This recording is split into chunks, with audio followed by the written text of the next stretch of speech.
When I first became a reporter at the Star-Tribune, I thought I had hit the jackpot. And I just thought, wow, I'm part of this amazing legacy. One of the first things that my father encouraged us to do every day was to read a newspaper. My father and I would sit in the kitchen, and he would, grab his section of the paper, and I would grab a section. For me, that was kind of time well spent with my dad. Watch him read the paper and ask him questions about it.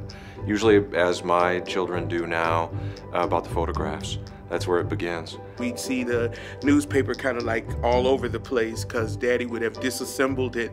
And you could not sit down to the dinner table without talking about what was happening in the news. I always start at sports, read that first, then read Metro, and then go to the front section starting with the editorial, every single time. I am one of those people for whom the newspaper has some ritualistic meaning. I feel good when I've got the paper and I'm listening to birds. Spring's coming. I enjoy holding the paper, I enjoy looking at the paper. The newspaper is like a meal.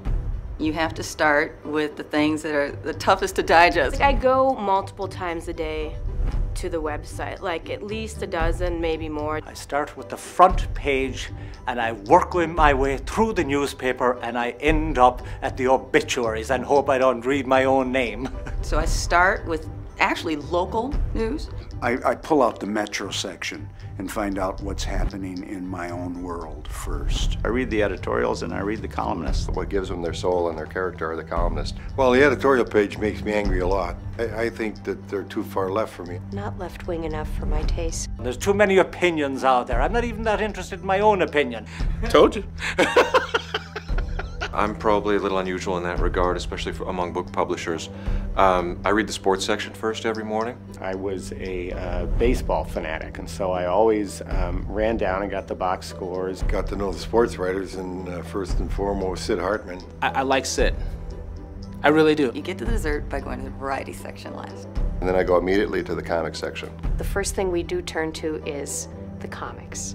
I don't talk about art. I don't want to talk about art. What I want to talk about is the world, and I got to know what's happening in the world. To be able to settle in and soak in information and reflect on it and then hear public conversation around it. There's no other vehicle that does that for us. It's about getting a better understanding of my world and see what other people are thinking about. And it creates conversation. It gives us the opportunity to communicate with each other. I see it being the linchpin of what's going on in the community. The important role which newspapers like the Star-Tribune play in shining a spotlight on urgent community issues and on people who need our help most. Here, we still have living human beings who are, feet on the street, out looking for stories. A voice. Honestly, I think it's a voice for the community. It's the lifeblood of a community. You've got to have a newspaper to stay engaged. When I think about the Star-Trib, I really think of it as being informative. Enlightening. Provocative. Connected. All-encompassing. Foundation-like. I like that. Foundation. In depth. Challenging. Diverse. Local. So I think it's important that we're able to convey the message that this is something that's vital to many of us. There's got to be a way for the public to be informed and to get multiple views. And the newspaper has served that purpose. You wouldn't go out in the snow without a coat. You don't go out during the day without reading the paper.